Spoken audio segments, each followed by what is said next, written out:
Hi hello வணக்கம். இது உங்கள் சிவி ஜோன். இப்போ பார்த்தீங்கன்னா லைவ்ல வந்துட்டு நம்மளோட கானா வினோத் அவருடைய கதையை வந்து சொல்ல ஆரம்பித்தார். பிக் பாஸ் கேட்டாக்க யார் யார் இப்போ இன்றைக்கி சொல்ல போகிறீங்க கதையை அப்படின்போது சுபிக்ஷாவும் கானா வினோத்தும் சொன்னாங்க. ஷார்ட்டாக சூப்பராக சொன்னார் கானா வினோத். உண்மையிலேயே வந்து பாராட்டணும். ஏன்னா அவருக்கு தெரியும் எத்தனை பேர் கதை சொல்லும்போது அவர் பார்த்துருப்பார், எத்தனை பேர் கொட்டாய் விட்டுருப்பாங்க, எத்தனை பேர் தூங்கி இருப்பாங்க அப்படின்ற விஷயங்கள்.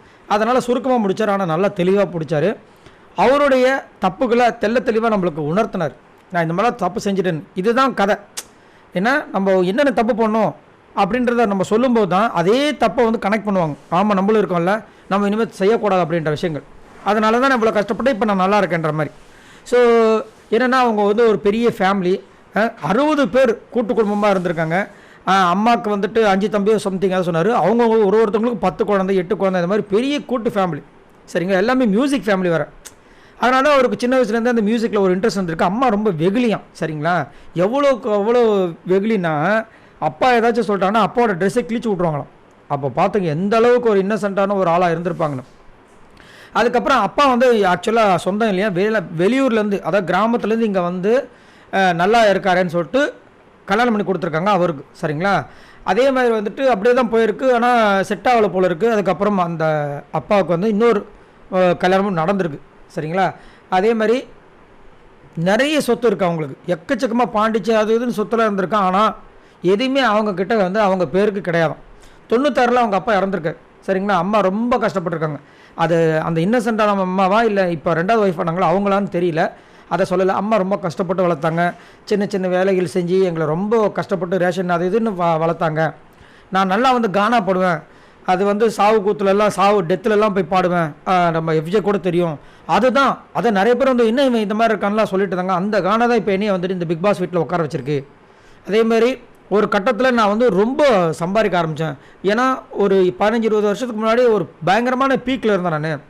அந்த ஒரு குச்சி ஒரு குல்ஃபி ஐஸ் அந்த பாட்டெலாம் அவர் தான் பாடினது. ஒரு குச்சி ஒரு குல்ஃபி. சரிங்களா, அந்த மாதிரி இருக்கும்போது ஒரு நாளைக்கு 100 ரூபாய் 200 ரூபா பார்த்தேன். எனக்கு ஒரு நாளைக்கு 10,000 20,000 பார்க்கக்கூடிய விஷயங்கள் இருந்துச்சு. ஆனால் எவ்வளோ தான் சம்பாதிச்சாலும் எல்லாத்தையும் ஊதாரித்தனமாக செலவு பண்ணேன். நான் ரொம்ப மோசமானவன், முரட்டுத்தனமானவன், அவ்வளோ சண்டை போடுவேன், ரொம்ப கேவலமானவன் சொல்லலாம். அம்மா 81 வயசில் வந்துட்டு இறந்துட்டாங்க.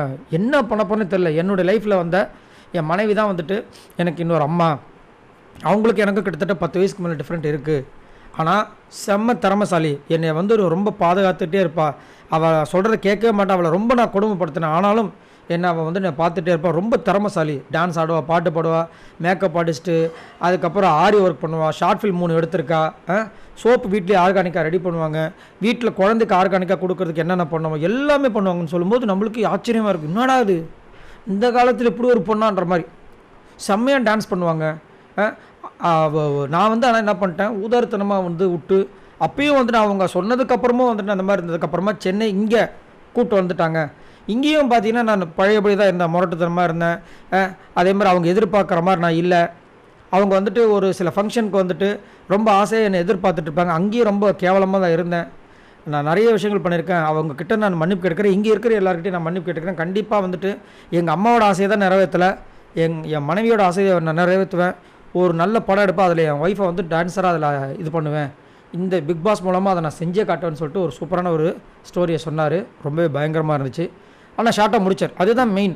நம்ம சொல்கிற விஷயங்களை ஷார்ட்டாகவும் கருத்தாக முடிச்சிட்டோன்னா பிரச்சனை இல்லை. இப்போ சுபிக்ஷா ஆரம்பித்தாங்க, நிறைய விஷயங்கள் இருக்குது, அவங்க நிறைய கஷ்டப்பட்டுருக்காங்க. ஆனால் தொடர்ந்து 45 முக்கால் மணி நேரமாக சொல்லிகிட்டு இருக்காங்க. அவங்க வீட்டில் சின்ன சின்ன சின்ன விஷயங்கள்லாம் சொல்லிட்டு இருக்காங்க. நார்மலாக பேசுவாங்க, அந்த விஷயத்தில் சொல்லிட்டு இருக்காங்க. அதை எல்லாத்தையும் உட்காந்து பார்க்க மாட்டாங்க. அதேமாதிரி வியானாவும் தான்.